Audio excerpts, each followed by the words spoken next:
Shalom, saudaraku yang dikasihi Tuhan. Saat ini kita akan mendengarkan firman Tuhan. Untuk itu mari kita berdoa. Bapa di sorga, kami bersyukur kepadamu karena Engkau berkenan memberi kami hari baru untuk kami jalani. Kami siap untuk beraktivitas dan sebelumnya kami mau mendengar firman.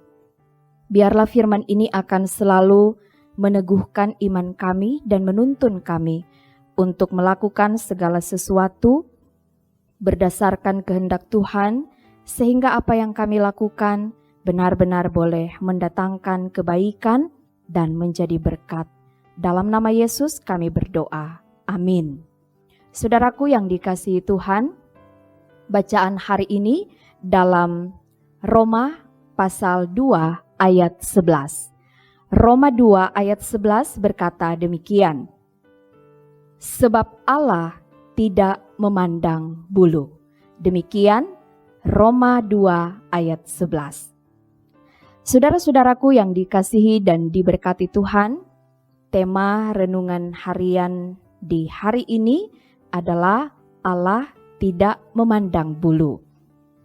Ini adalah pernyataan dari Rasul Paulus, di mana dia mau menegaskan apa yang sudah dia uraikan di ayat-ayat sebelumnya, sehubungan dengan penghakiman Allah, bahwa sesungguhnya kedudukan semua orang sama di hadapan Tuhan. Pergumulan yang dialami oleh jemaat di Roma pada waktu itu, adanya perbedaan latar belakang orang-orang Kristen asal Yahudi dan orang-orang Kristen non-Yahudi atau yang disebut orang-orang Yunani. Nah, rupanya pada waktu itu orang-orang Kristen asal Yahudi, mereka menganggap diri lebih suci, lebih benar, lebih layak di hadapan Allah. Mereka merasa bahwa mereka punya kedudukan yang istimewa sebagai pewaris janji Allah, sebagaimana janji yang telah Allah berikan kepada nenek moyang mereka, yaitu Abraham. Mereka sangat bangga dengan status mereka sebagai umat pilihan dan menganggap bahwa bangsa-bangsa lain sebagai orang-orang yang malang.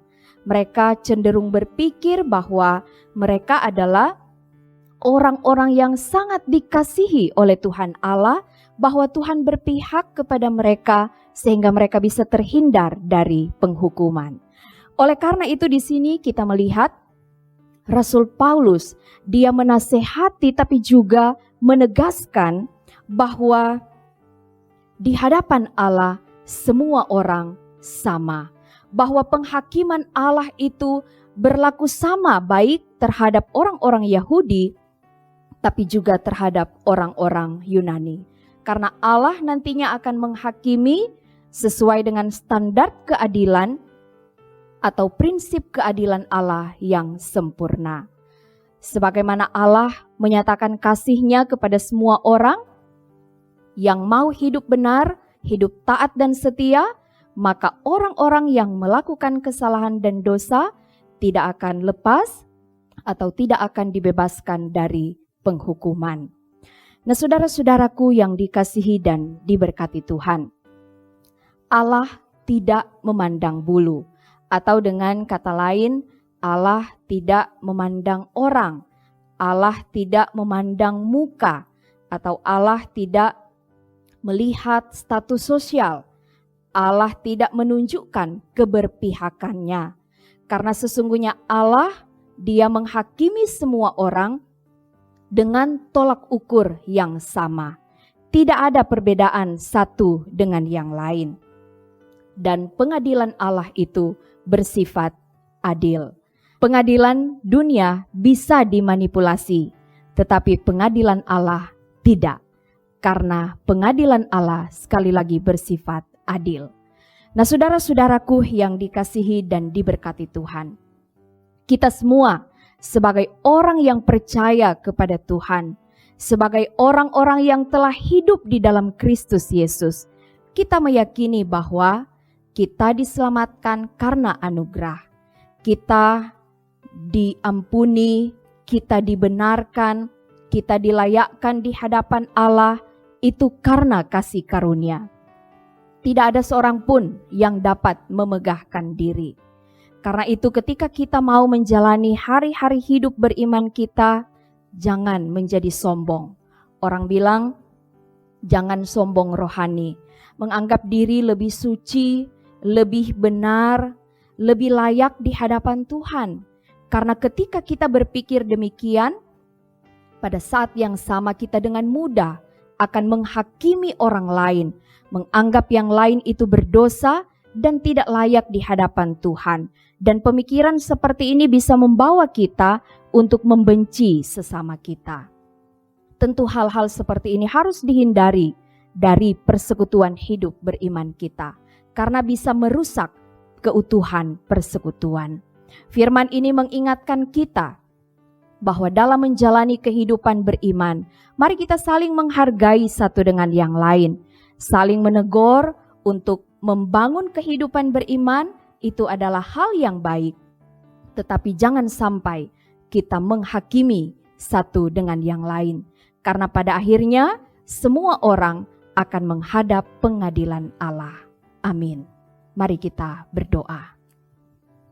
Terima kasih Tuhan untuk firman yang boleh kami dengarkan di hari ini. Biarlah kami akan selalu mengingat bahwa sesungguhnya kami sama di hadapan Tuhan. Oleh karena itu ajar kami untuk tetap menjalani kehidupan beriman, hidup dalam ketaatan dan kesetiaan kepada Tuhan. Kami tidak membanggakan diri kami tidak merasa diri lebih hebat, lebih suci, lebih benar dari yang lain. Tetapi kami akan terus memusatkan perhatian kami hanya kepada Kristus Tuhan.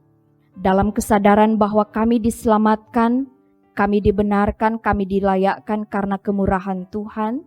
Dan karena itu kami harus selalu bersyukur dan dengan rendah hati menjalani kehidupan beriman. Berusaha untuk tetap taat dan setia melakukan kehendak Tuhan. Merangkul sesama agar supaya bersama-sama kami boleh bertumbuh dalam iman. Jauhkanlah daripada kami sikap saling menghakimi satu dengan yang lain. Karena hal itu hanya akan merusak kehidupan persekutuan. Terima kasih ya Tuhan. Kami berdoa kiranya Engkau berkenan berkati kami ketika akan menjalani kehidupan di hari ini. Tuhan berkati supaya segala sesuatu yang kami lakukan benar-benar boleh mendatangkan kebaikan dan boleh menjadi berkat bagi banyak orang. Kami menyerahkan seluruh kehidupan kami hanya ke dalam tangan-Mu yang penuh kasih. Di dalam nama Tuhan Yesus kami berdoa. Amin. Saudaraku, demikianlah renungan harian di hari ini. Tuhan Yesus akan selalu memberkati. Shalom.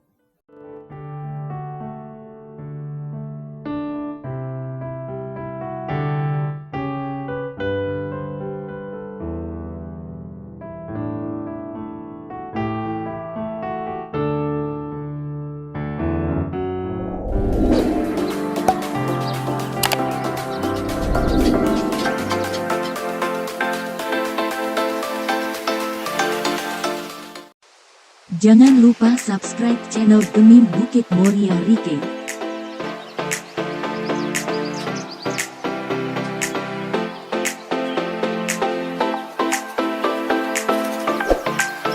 Dan nyalakan lonceng di samping kanan untuk memperoleh info terbaru mengenai ibadah-ibadah yang dilaksanakan.